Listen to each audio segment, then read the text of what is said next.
Hello, everybody. This is Debbie Happy Cohen with another episode of Joy Based Living.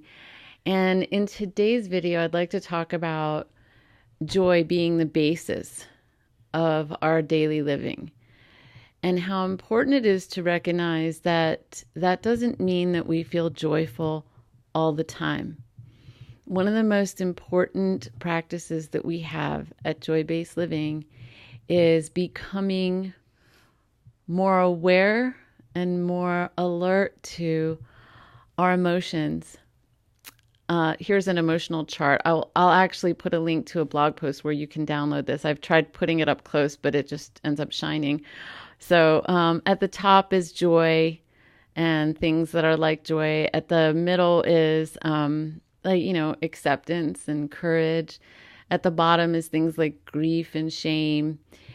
And a couple of things about this I want to make note about, because sometimes people think that, oh, joy-based living means that I have to be joyful all the time. Well, actually, if you try to be joyful all the time,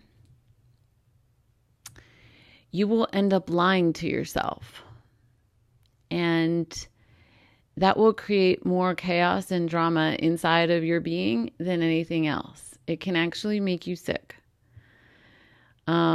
I grew up with the middle name Happy, which came from my great-grandmother, whose name was Simcha in Hebrew. And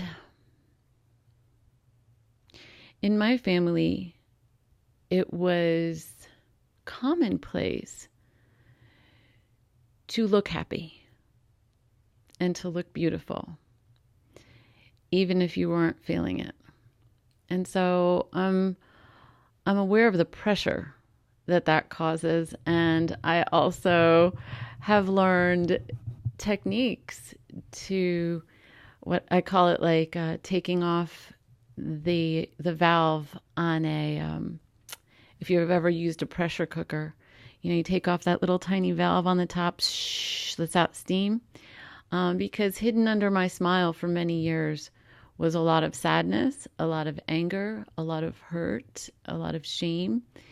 And I want to make this clear because I don't want people to ever think that joy-based living means that you have to be joyful all the time. What it does mean is that you've taken off the anchors to force yourself to have to be or feel anything. What it means is that you're more available to life and to the beauty in life and to the birds and the trees and everything that life is giving you at every moment.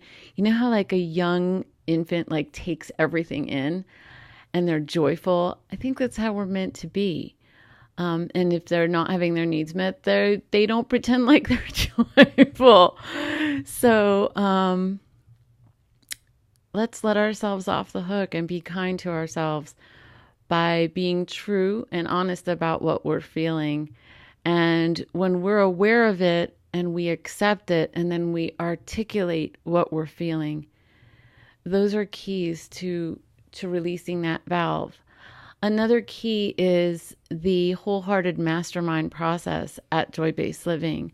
I'm going to share in another video the map of Joy Based Living. In fact, you can find it on the front page of joybasedliving.com. And it's a treasure map, and it's wonderful. And it'll show you how you can access the Wholehearted Mastermind class if you want to.